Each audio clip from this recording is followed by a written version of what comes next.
lovely rose garden. I'm Avalon. I'm Ray. And we're back to a regular sized chapter after last week's super short one. Maybe something will happen. Nah. Yeah, but given the track record, I doubt it. Yeah. Also, Carlotta reminded me of Alyssocles. Oh, yes, and Alyssocles. that we had been swapping out Selena's name with Alyssocles.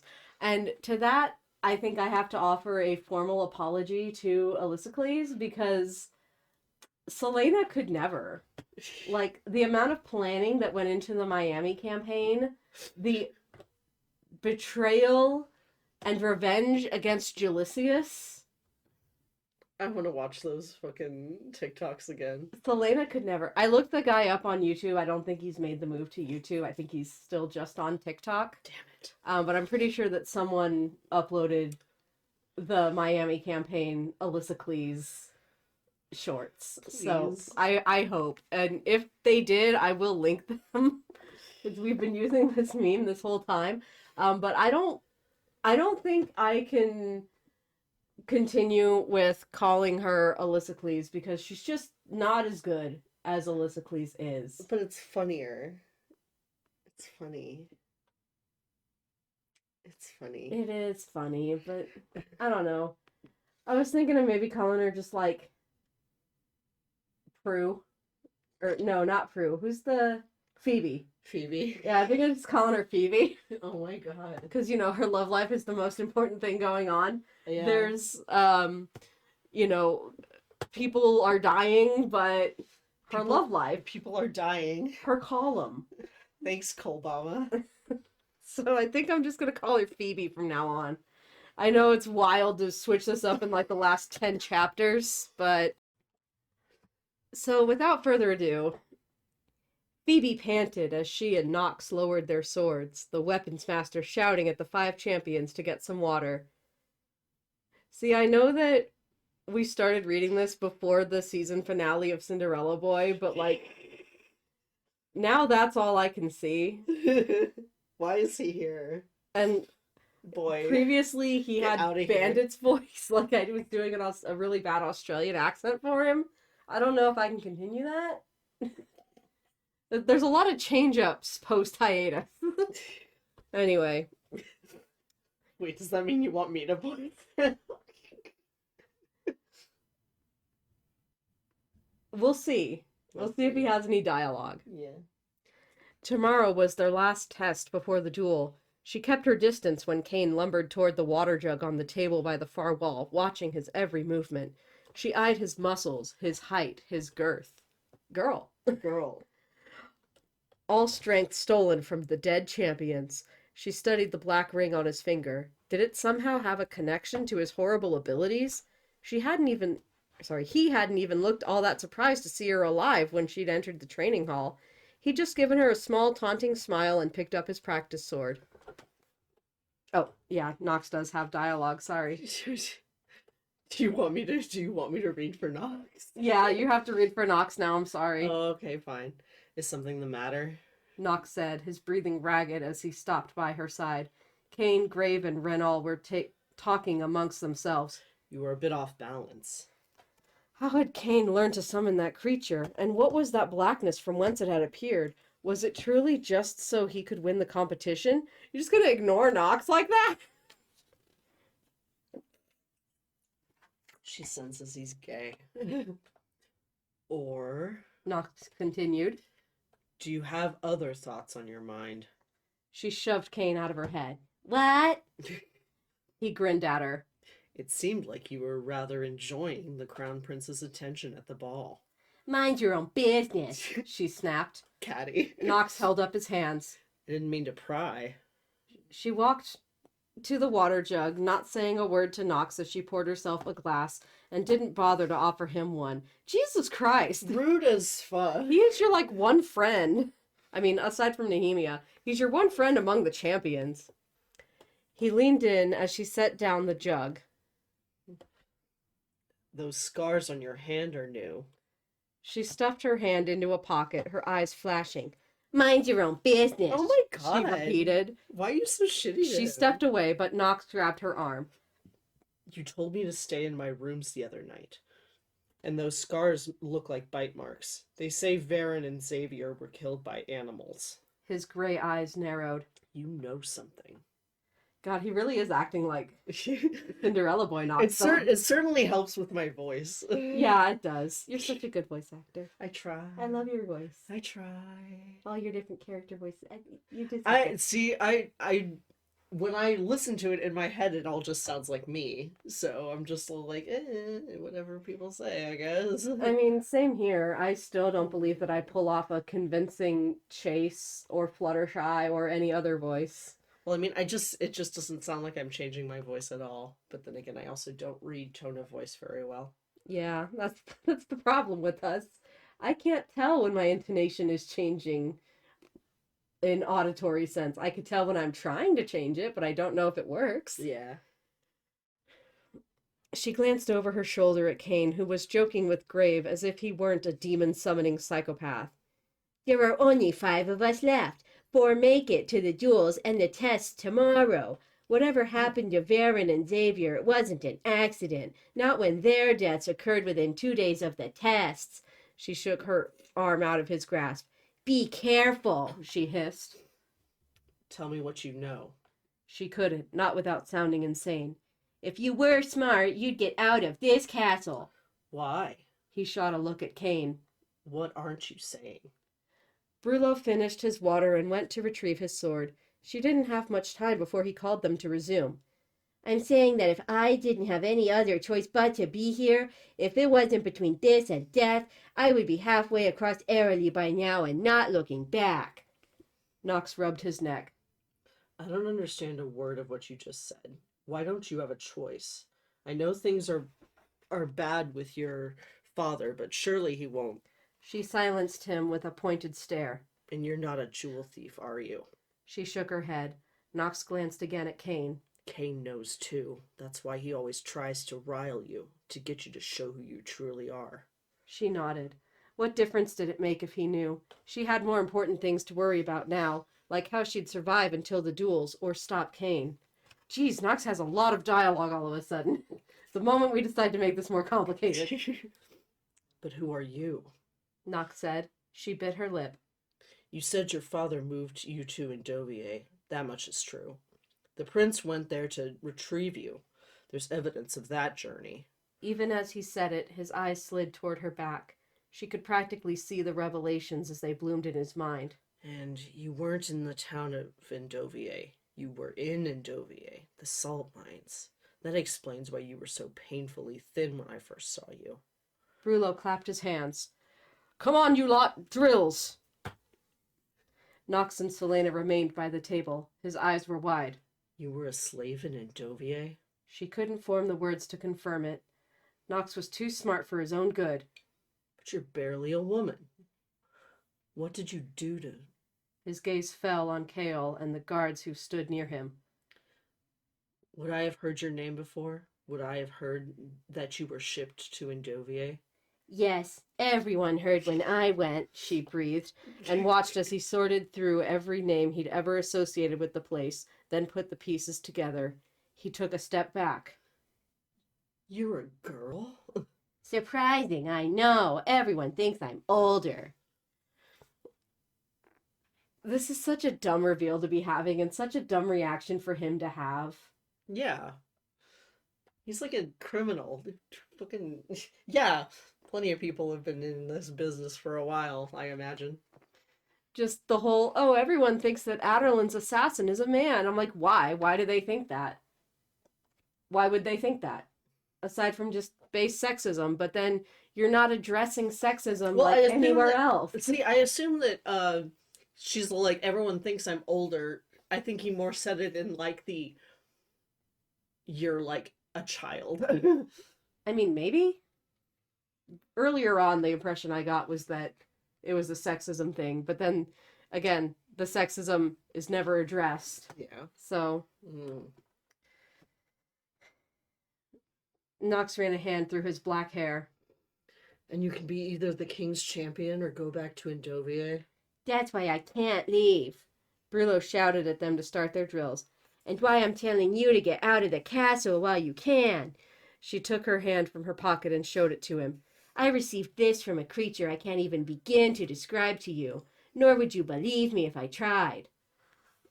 But there are 5 of us now, and because the test is tomorrow, that means one more night we're at risk. I don't understand any of this, Nox said, still keeping back a step. You don't have to, but you're not going back to prison if you fail, and you're not going to be the champion even if you make it to the duels, so you need to leave. Do I want to know what's killing the champions? She fought her shudder as she recalled the fangs and stench of the creature. No, she said, unable to keep the fear from her voice. You don't. You just have to trust me, and trust that I'm not trying to eliminate my competition by tricking you. Whatever he read in her expression made his shoulders sag. All this time, I thought you were just some pretty girl from Bellhaven who stole jewels to get her father's attention. Little did I know that the blonde-haired girl was queen of the underworld. He smiled ruefully. Thank you for warning me. You could have opted to say nothing. You were the only one who bothered to take me seriously, she said, smiling with warmth that she meant. I'm surprised you even believe me. Brillo shouted at them, and they began walking back to the group. Kale's eyes were hard upon them. She knew he'd question her about their conversation later. Do me a favor, BB, Nox said. The sound of her name startled her. He brought his mouth closer to her ear. Rip Kane's head off, he whispered with a wicked grin. Phoebe only smiled back at him and nodded. Nox left early that night, slipping out of the castle without a word to anyone. Goodbye, best character. Goodbye. Well, I'm glad he's not gonna fucking die at least. Yeah. I'm betting he probably won't appear later in the series, but it won't matter because we're not gonna read it. Not appearing for the rest of this series. I'm not reading the other books though, so it doesn't matter. He went off to go romance a twink.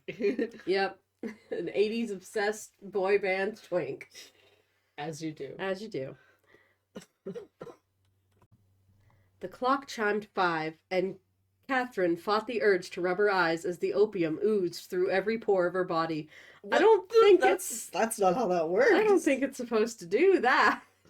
I don't think that's how opium works. I mean, glad to know that SJM has probably never used opium in her life, but I don't think that's how that works.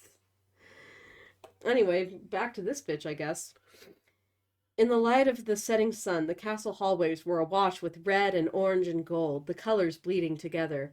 Parrington had asked her to join his dinner table in the great hall, and she normally wouldn't have dared to smoke before a public meal, but the headache that had plagued her all afternoon hadn't gotten any better. Yeah, that'll take care of a headache. The hall seemed to stretch on forever. She ignored the passing courtiers and servants, focusing instead on the fading day. Someone approached from the other end, a smear of black against the gold and orange light. Shadows seemed to leak from him, flowing onto the stones and the windows and the walls like spilled ink. She tried to swallow as she neared him, but found her tongue to be leaden and paper dry. Each step brought him closer, made him bigger and taller, and her heartbeat thundered in her ears. Perhaps the opium had gone bad. Perhaps she'd smoked too much this time.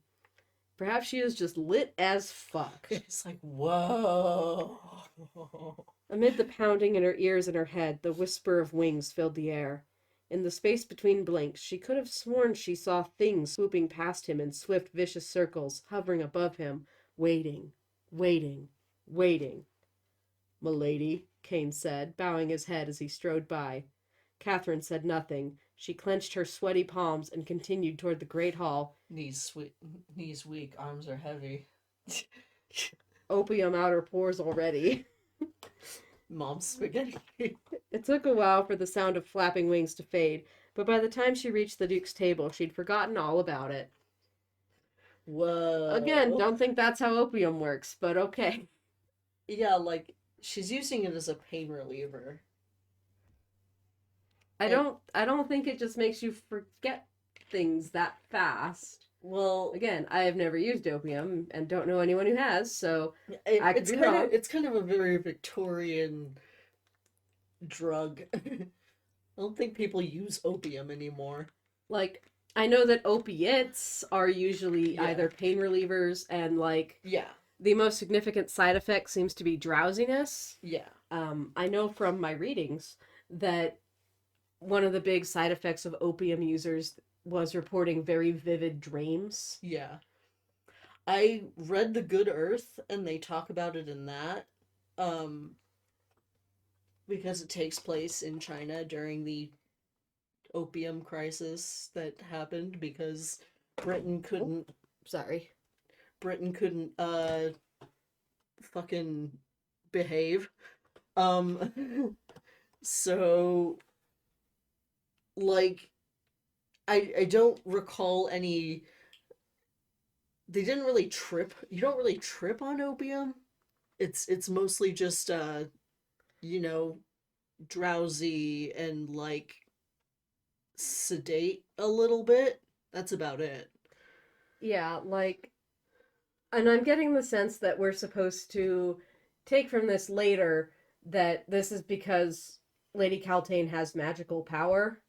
Like, she does have some Yeah. magic, just we aren't supposed to know that about her yet. Well, also isn't So she it's being probably that manifesting Yeah, isn't she also kind of being mind controlled by what's his face? later on, yeah. I thought Not yet, I don't think. I thought like we read a chapter where it was like sort of vaguely implied she's already being mind controlled to an extent. Oh, maybe you're right. I don't fucking remember. Or at least having like her emotions highly influenced by magic. Not directly controlled, but just kind of like sort of riled by it. I don't know. I don't know. Anyway, this is most likely like, oh, magic is afoot. And it's becoming increasingly hard to hide or something. I don't know. Eh. This is kind of a pointless snippet of her POV. Again, as with last chapter, I would really like to see her reaction to the king returning. That seems like something her character would give a shit about. Too high. She doesn't even know he's here.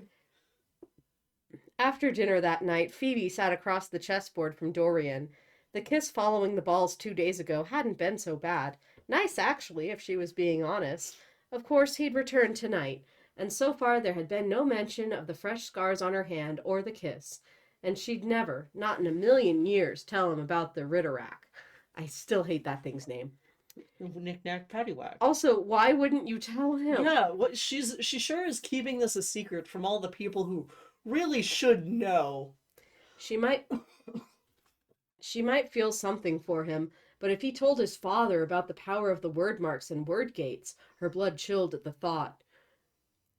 The father that he is estranged from and very clearly doesn't like? Okay. Again, we're acting like he's not playing his own game here, and admittedly, he's not playing his own game as much as we would like to think he is, but he has been kind of playing his own game. Yeah, like, he's really doesn't seem like he's all that fond of his dad. But looking at him, with his face illuminated by firelight, she couldn't see any resemblance to his father. No, she could only see his kindness and intelligence, and maybe he was a tad arrogant, but Phoebe's toes scratched Fleetfoot's ears. She'd expected him to stay away, to move on to another woman now that he'd tasted her. Okay. Well, did he even want to taste you in the first place? I don't know what that line is supposed to be. It's in italics. I assume that she's thinking it to herself. Yeah. But the word taste is the one that's emphasized. Taste. And I don't... Tasty. I don't know what that line is doing there. Eh. He moved his high priestess, and Phoebe laughed. Do you really wish to do that? She asked. His face contorted with confusion, and she picked up her pawn, moving it diagonally, and easily knocked over the piece. Damn, he cried, and she cackled. Here, she handed him the piece. Take it and try another move. No, I'll play like a man and accept my losses. They laughed, but silence soon crept over them. A smile still played about her lips, and he reached for her hand. She wanted to pull it away, but couldn't bring herself to do it. He held her hand over the board and smoothly flattened their palms against each other, interlocking his fingers with hers. His hand was calloused but sturdy. Their entwined hands rested on the side of the table. One needs both hands to play chess, she said. No, you the fuck you don't. You only need one hand, she said, wondering if it were possible for her heart to explode. Fleetfoot huffed and trotted away, probably to disappear under the bed. I think you only need one. He moved up peace all over the board. See? She chewed her lip. Still, she didn't pull her hand from his.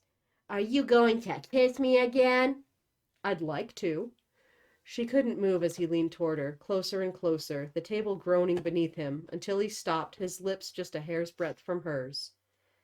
I ran into your father in the hall today, she blurted.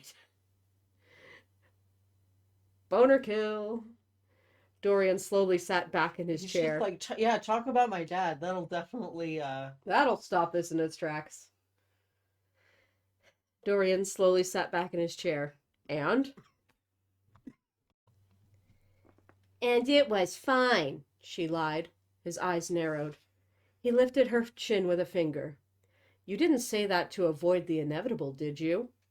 No, she'd said that just to keep talking, to keep him here as long as he would be willing to stay. So she didn't have to face a night alone with the threat of Cain hovering over her. Who better to keep at her side in the dark hours of the night than the son of the king? Cain wouldn't dare harm him. But all of this, everything that had happened with the Ritterak, meant all the books she'd read were true. What if Cain could summon anything to him, like the dead?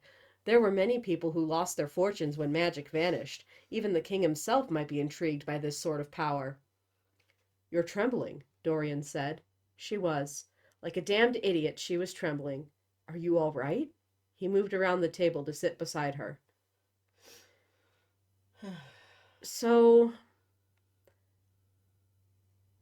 the king hates magic. That has been his one defining trait, is that he is eradicating magic. Mm-hmm. Even the king might be intrigued. Yeah, the king would probably want to kill that guy fucking dead. Because his whole thing seems to be control.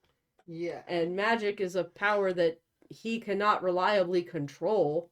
Because who's to say that person wouldn't turn on him? Like, honestly, if you just revealed Cain's using magic, like, that'd be the end of it. Yeah. But then again, consistency.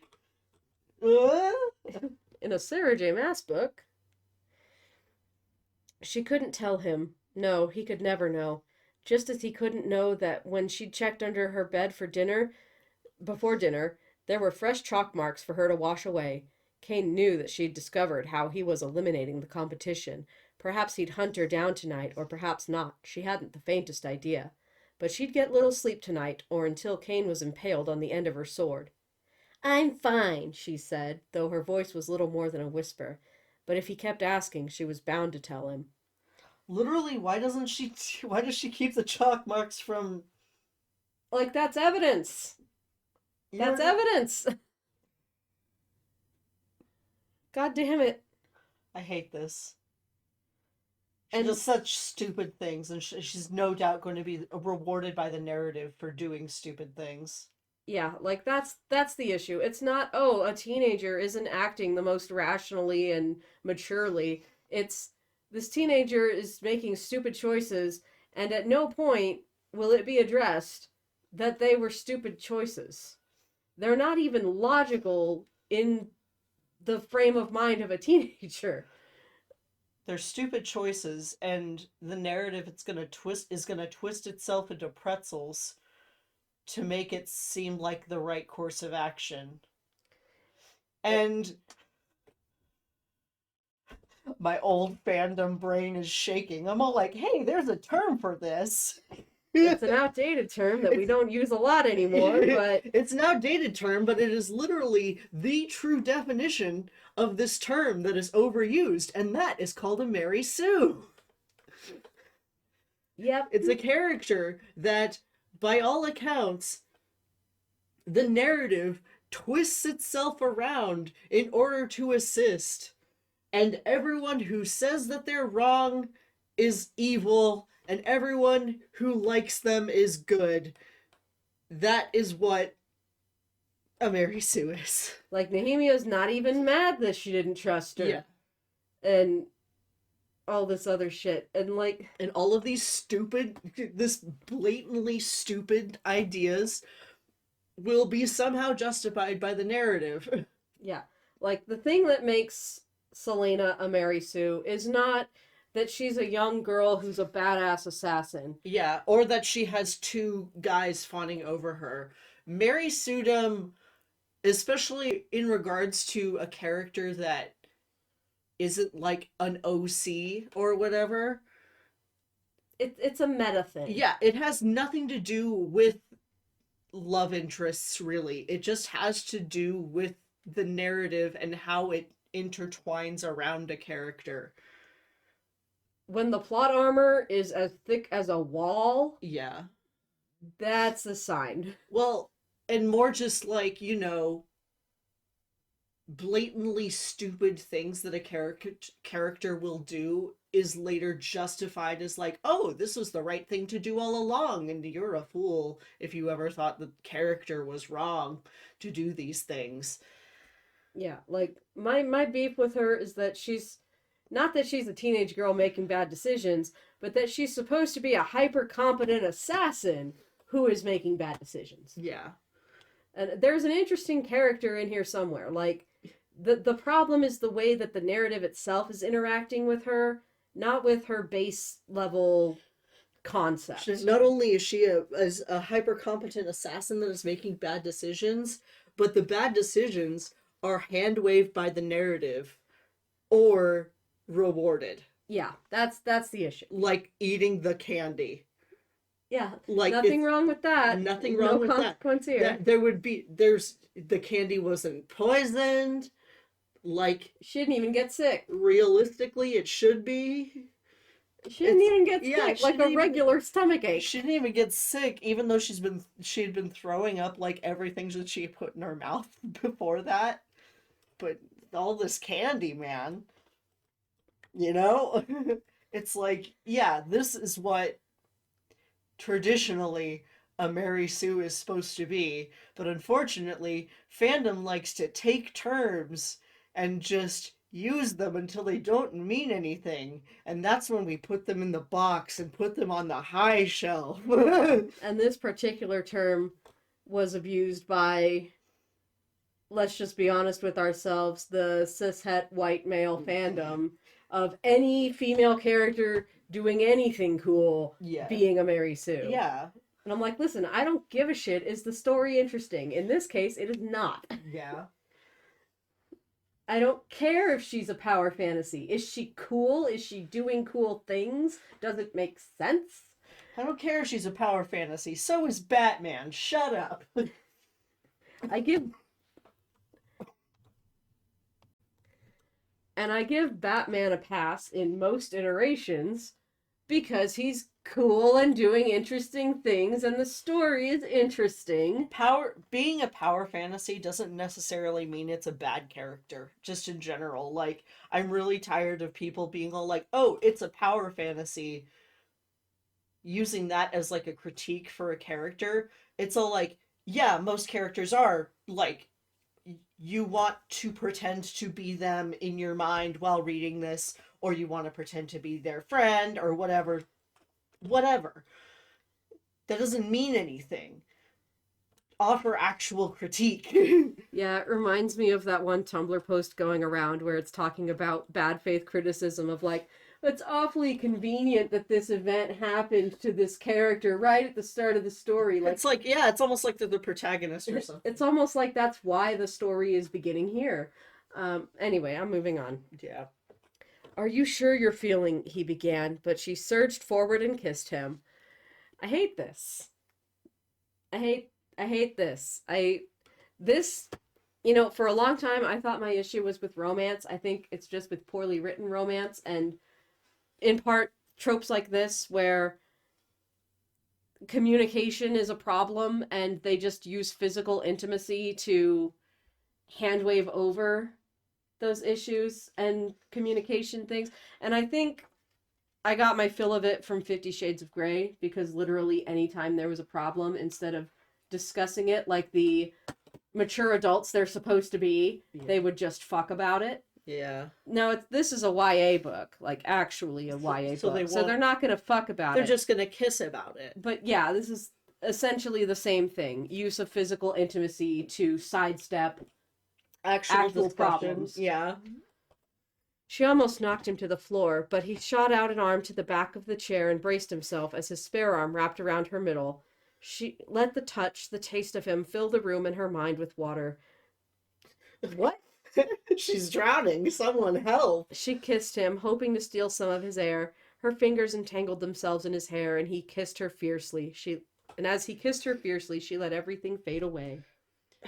And you were just about to ask her a serious question, and were immediately distracted by your dick.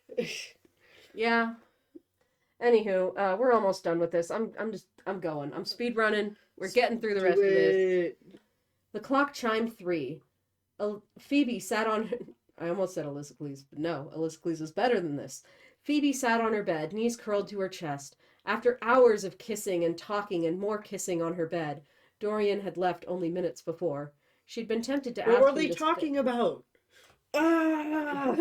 She'd been tempted to ask him to stay. The smart thing would have been to ask him to stay.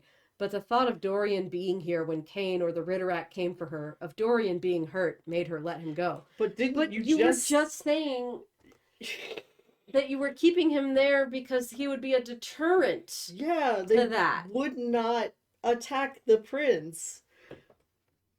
Ah! Too tired to read, but too awake to sleep, she just stared at the crackling fire. Girl been there. Every bump and footstep made her jolt, and she'd managed to swipe a few pins from Philippa's sewing basket when she wasn't looking. But a makeshift knife, a heavy book, and a candlestick weren't protection against what Kane could summon. Yeah, it's almost like that was fucking pointless. A makeshift knife out of sewing needles. What? She said a makeshift knife after she mentioned swiping a couple needles from the sewing basket. So I'm all like, is the makeshift knife Made out of sewing needles? Made out of sewing needles? One assumes yes. It wouldn't be a very good knife. And this is where I'm going to bring up again our issues with the very vague what time period is this set in, because you know who does make a very good improvised weapon? Fucking Jane in The Bones We Haunt, which is a book you should read by Josephine Taylor. And in that, when the protagonist has need of an impromptu makeshift weapon, Josephine Taylor calls upon the fact that this is set at the turn of the century and women are wearing really big hats to use a hat pin. Hat pin. Because that's an object that the character would realistically have access to that is very sharp. Okay, and a very fun historical fact. Ladies did use their hat pins for self-defense. Yeah, there were even like illustrations about it in like self-defense guides. It's almost like understanding the setting of your world enriches the story in multiple ways for both author and reader. I'm just over here like, okay, so this is the time period in which she wears corsets, because she has mentioned wearing a corset before. Use corset boning. Yeah, snap that shit out of there. Yeah. There are many better improvised weapons that you could use than fucking sewing needles. Like, not even a crochet hook, bitch. And she probably didn't have a crochet hook because she's like a seamstress, not a crocheter. Yeah, but even like, or the pool cue. Yeah. The pool cue would be a better weapon. Well, would she be able to bring it back though? She's in her room. Oh, is it in her room? Yeah, it's in her rooms. Oh, she has like a billiards room in her rooms in the castle. Well then, yeah, like or even a broom. Like, these are very good improvised weapons. Staffs are just generally useful because they give you range. You want range, especially against something that has to fight up close that has teeth and claws. You don't need a blade. You can literally just smack something in the head with a rod of wood, and it is a decent enough weapon, I assure you. I mean, especially if we're talking about defensive, I don't want this thing to bite me. Yeah. A staff would be far preferable to a knife. And honestly, like, a really good bet would be to take either a pool cue or the end of a broom, and if it lunges to bite, jam it down its throat. Yeah, that'll do it. We're not assassins. Why do we know these things? I mean, I have taken a lot of self-defense courses, but... I thought about this for 2 minutes. And I came up with a better plan. Yeah. You shouldn't have left Damaris in the tomb. Going back down there wasn't an option, not while Cain lived. She hugged her knees, shivering as she recalled the utter blackness from which the thing had come. Cain must have learned about the word marks in the White Fang Mountains, that cursed borderland between Adderlin and the western wastes. They said that evil still crept out of the ruins of the Witch Kingdom, and that old women with iron teeth still wandered the lonely roads in the mountain passes. Okay, so let's just throw in some xenophobia here for good measure. It's fantasy xenophobia. I don't think that this is necessarily meant to represent any real-life group, unlike in A Court of Thorns and Roses, but still, good to know that despite all her posturing, Selena definitely has misgivings about a group of people based on where they come from. Also, like, isn't this sort of loosely tied to A Court of Thorns and Roses?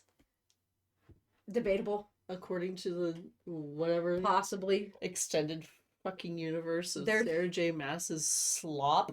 There's fairies later, but I don't think that these characters have formally appeared in the Crescent City books yet. Okay. This Crescent City was the one that was like... Yeah, Crescent City is like the portal connector. Fucking overworld. Portal. Ourselves a portal. And you guys go check out the bathroom while I handle this portal. Anyway. The hair on her arms rose, and she grabbed a fur blanket from her bed to wrap around herself. If she could stay alive until the duel, she'd defeat Cain, and this would all be over. Then she could sleep soundly again, unless Elena had something else, something bigger in mind.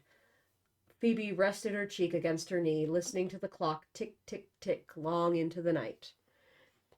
Time skip Tildy. Woo-hoo. Thundering hooves beat the frozen ground, faster and faster as the rider whipped the horse. Snow and mud lay thick on the earth, and rogue snowflakes drifted through the night sky. Phoebe ran, swifter than her young legs could manage. Okay, but It's a dream, I guess. I'll say this though. That last paragraph was actually pretty well written. Good job.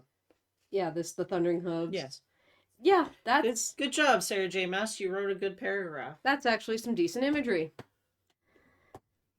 Everything. Too bad it's in this book. Everything hurt. Trees ripped at her dress and hair. Stones sliced her feet. She scrambled through the woods, breathing so hard she couldn't muster the air to cry for help. She must reach the bridge. It couldn't cross the bridge. Behind her, a sword shrieked as it was drawn from its sheath. She fell, slamming into mud and rock. The sound of the approaching demon filled the air as she struggled to rise, but the mud held fast and she could not run. Reaching for a bush, her small hands bleeding, the horse now close behind, Consciousness Tildy. Phoebe gasped and awoke. She put a hand to her heart and pushed against her chest as it lifted and fell. It was a dream. The fire had dwindled to embers. A cold gray light seeped in through her curtains. It was only a nightmare. She must have dozed off at some point during the night. Yes, we understand what dreams are. She clutched her amulet, running a thumb across the stone in the center. Some protection you were when that thing attacked me the other night. Frowning, she gently arranged her covers You're around... alive, bitch. Yeah. Frowning, she gently arranged her covers around Fleetfoot and stroked the dog's head for a moment. Dawn was near. She'd made it through another night. Sighing, Phoebe lay back down and closed her eyes. A few hours later, when news of Nox's departure spread, she received notice that the last test had been cancelled. She would duel against Grave, Renault, and Cain tomorrow. Tomorrow. And then her freedom would be decided. But we still got 9 more chapters. So, it's going to be a long day.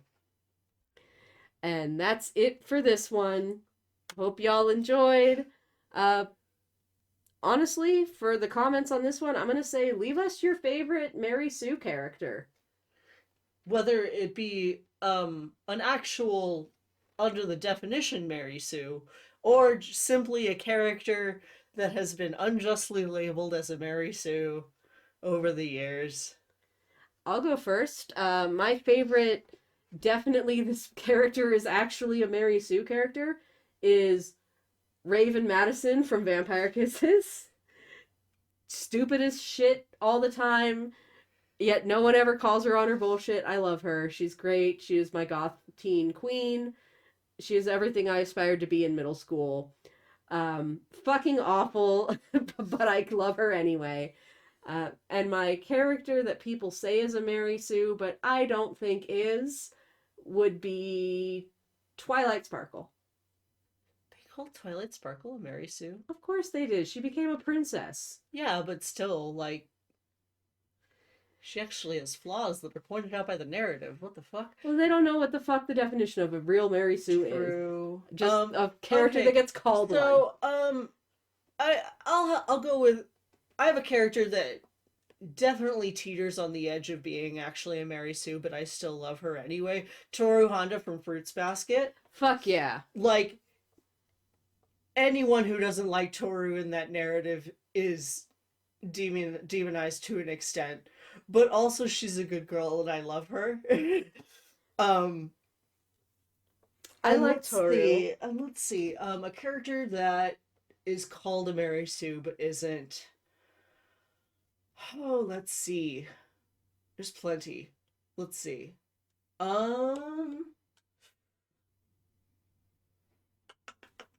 Who? Belle from Beauty and the Beast. There. Yeah, there we Yeah. go. There we go. All right, well, thank you for joining us. We'll catch you in the next video. Leave your favorite Sues in the comments. Stews are also welcome if it's a male character. Yes, give us your stews. Like, just by the nature of sexism and shit, male characters are not often as maligned as female characters are, but they still are there. So Superman. so if your male character is also considered a Sue, put him down in there as well. Or non-binary ones. I've yet to see a non-binary Sue. What would be? I would like to see that. What would be the non-binary name for a Mary Sue or Gary Stu? See, Sue could also be True, a but we need a classic non-binary name instead of Mary or Gary. Sky. Sky. Or Axel. Axel Sky. Axel Sky. That is the non-binary Sue. Axel Sky with a Y at the end. Y-E. Yeah. Yeah. Yeah. Gotta have the Y-E. Yes. Okay, there you go. Drop them in the comments. Drop 'em in the Looking forward to it. Yes. See you next time and keep growing until then. Bye.